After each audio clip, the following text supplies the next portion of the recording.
मित्रांनो, welcome to epic N channel. जर तुम्हाला तुमच्या जमीन मोजणीमध्ये काही प्रॉब्लेम असेल व सरकारी कागदपत्रे याबद्दल माहिती हवी असेल आणि तुमच्या नकाशामध्ये काही प्रॉब्लेम असेल तुम्हाला सॉल्व्ह करायचा असेल तर मी नियमितपणे माझ्या चॅनलवर व्हिडिओ अपलोड करत असतो. ते तुम्ही बघून तुमचे प्रॉब्लेम सॉल्व्ह करू शकता. किंवा तुम्हाला काही मोठा प्रॉब्लेम असेल, मोठा इश्यू असेल जमिनीबद्दल किंवा नकाशाबद्दल, तुम्ही मला व्हॉट्सअपला कनेक्ट होऊन मला तुम्ही व्हॉट्सअपला प्रॉब्लेम विचारू शकता. तसेच या व्हिडिओमधून एक नवीन विषय घेऊन आलेला आहे. तो खूप मोठा विषय आहे, गंभीर विषय आहे. तुम्ही बघू शकता मित्रांनो की एखाद्या व्यक्तीस त्याच्या शेतामध्ये जाण्यास नवीन रस्ता हवा असेल तर तो कसा मिळवता येतो. त्याचबरोबर नवीन रस्ता मिळवण्यासाठी कोणाकडे अर्ज दाखल करावा, तो अर्ज कसा करावा, त्यासाठी कोणकोणते कागदपत्रे आवश्यक असतात आणि त्याची साधारण प्रक्रिया कशी चालते हे आपण ह्या व्हिडिओमध्ये बघणार आहोत. तर मित्रांनो, एकेकांचं शेत हे खूप मेन रोडपेक्षा आत असते.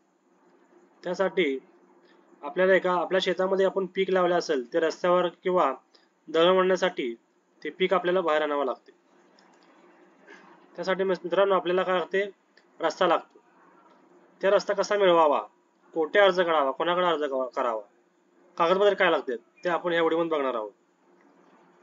तर मित्रांनो, शेतकऱ्याला स्वतः शेतामध्ये जाण्यासाठी रस्ता नसेल तर महाराष्ट्र जमीन महसूल अधिनियम 1966च्या कलम 143 अन्वये नवीन रस्त्यासाठी अर्ज करता येतो. हा रस्ता शेजारच्या शेतकऱ्याच्या बांधावरून अर्धा व तुमच्या शेतातून अर्धा दिला जातो. तर मित्रांनो, तुम्हाला जर रस्ता मागवायचा असेल तर तुमच्या जमिनीमधून अर्धा जाईल व बाजूच्या शेतामधून अर्धा रस्ता जाईल. दोघा शेतकऱ्यांची पण सहमती याला लागणार आहे. तर मित्रांनो, रस्ता मिळवण्यासाठी कोणाकडे अर्ज करावा हा एक प्रश्न आहे. तर नवीन रस्ता मिळवण्यासाठी तहसीलदार साहेबांकडे रस्ता अर्ज दाखल करावा लागतो. तर तहसीलदार ऑफिसमध्ये जाऊन तुम्ही अर्ज करू शकता, पुढची तुम्ही प्रक्रिया करू शकता.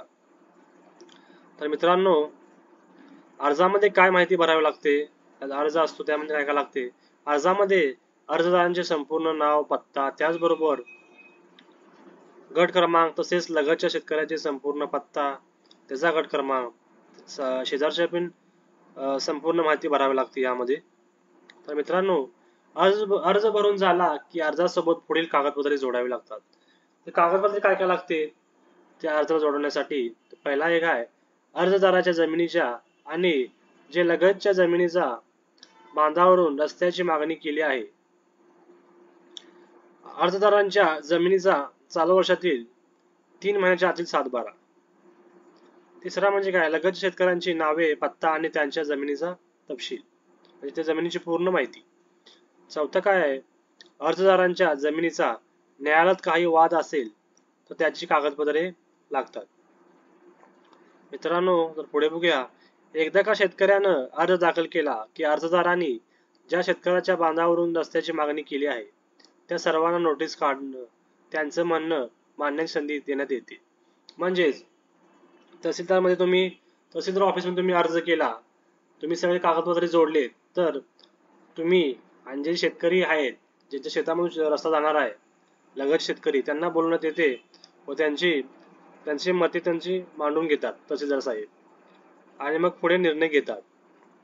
तर मित्रांनो, तसेच अर्जदाराला शेतात जाण्यासाठी खरोखरच रस्त्या आवश्यकता आहे का नाही याची तहसीलदारकडून प्रत्यक्ष पाहणी करून खात्री करण्यात येते.